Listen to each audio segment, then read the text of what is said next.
بسم الله الرحمن الرحیم. محترم مسلمانانو، د دې نن سبا حالاتو مطابق مونږ له څه کول پکار دي؟ محترم مسلمانانو، یو طرف ته مونږ د دې وبا نه هسې مسخره جوړه کړې ده چې په هغې پسې مونږ مسلمانانو مذاق شروع کړو، ډرامې هم پسې جوړې کړې، هسې ټوغه مو وګڼله. محترم، مونږ بالکل ځان مکمل صفا کړو، حالانکہ اللہ رب العالمین فرمائی وما اصابکم من مصیبت فبما کسبت ایدیکم ویعفو عن کثیر. اللہ رب العالمین فرمائی هغه چې تاسو ته څه مصیبت نه میلاویږي نو دا ستاسو د لاسونو د کسب په وجه باندې وي، او ډیر داسې دي چې هغه درته الله رب العالمین معاف کوي. رب العالمین بیا فرمائی ظهر الفساد فی البر والبحر، په وچه کې او په لنده کې فساد ظاهر شو، بما کسبت ایدی الناس، په سبب د خلکو د اعمالو، د خلکو د لاسونو د کسب، لیذیقهم بعض الذی عملوا لعلهم یرجعون، دې دپاره چې په دوی باندې وسه کوي بعضې د هغې عمل سزا چې دوی کړي دي، دې دپاره چې دوی د خپل عمل نه رجوع وکړي.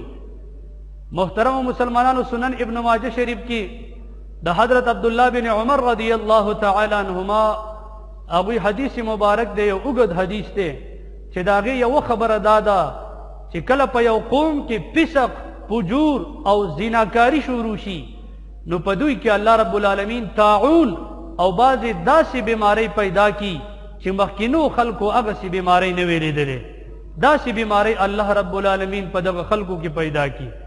نو محترمو، کمی زمونږ خپل دی، کمی په مونږ کې دی. په داسې حالاتو کې څه کول پکار دي؟ الله ته رجوع پکار ده. د الله رب العالمین د فرمان مطابق الله رب العالمین فرمای الذین اذا اصابتهم مصیبة قالوا انا لله وانا الیه راجعون. هغه کسان چې ایمان یې راوړی، کله چې ورته هم څه مصیبت میلاو شي نو دوی وایي بېشکه مونږ د الله یو او مونږ الله رب العالمین ته رجوع کوونکي یو. نو محترمو، په استعینوا بالصبر والصلاح سره مدد غوښتل پکار دي، منځونه کول پکار دي، صبر کول پکار دي.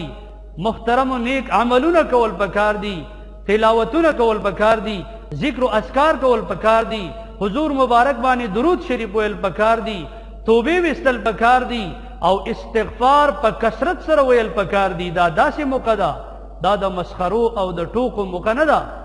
محترمو، دا د الله رب العالمین د جانب نه یو وبا په مونږ راغلی ده، په دې کې الله ته په زارو زارو جړل پکار دي، الله ته خپل فریاد پیش کول پکار دي، په خپلو ګناهونو باندې ندامت او پښیمانتیا پکار ده، او آینده دپاره په توبة النصوح سره توبه ویستل پکار دي. په مستقبل کې یو انسان دا اراده وکړي چې زه به یو نیک او صالح انسان جوړېدل غواړم. محترمو، دا د مسخرو او د مذاقونو څیز نه دی. بله خبره دا یاد لرئ محترمو چې حکومت یا ډاکټرز حضرات چې هغوی کم احتیاطي تدابیر مونږ تاسو ته ښایي چې هغه د شریعت سره متصادم نه وي، نو په هغې باندې ضرور عمل کول پکار دي، او د دې احتیاطي تدابیرو سره سره د هغې د خپلولو، د هغې د اپناولو سره سره په الله باندې کامل بروسه ساتل پکار دي. محترمو، په خلکو کې افواګانی او خلکو کې خوف و حراس، په خلکو کې توهمات خورول نه پکار، بلکې په الله باندې بروسه پکار ده. او څنګه چې دغه تدابیر دي، لاس وینځل، یا مقصد دار بې ځای وتلنا، بې ضرورته د خپل علاقې نه وتلنا بل علاقې ته تلل، اوږد سفر کول، د دې نه ځان ساتل، نور چې کم هغوی ښایي کم چې د شریعت موافق وي په هغې باندې عمل پکار دی. الله دې مونږ او تاسو بلکې جمیع عالم اسلام د هر قسم امراض او آفات او آفتونو نه په خپل حفظ و امان کې ولري.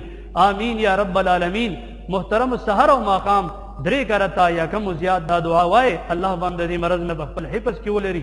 بسم الله الذي لا يضر مع اسمه شيء في الارض ولا في السماء وهو السميع العليم برحمتك يا ارحم الراحمين.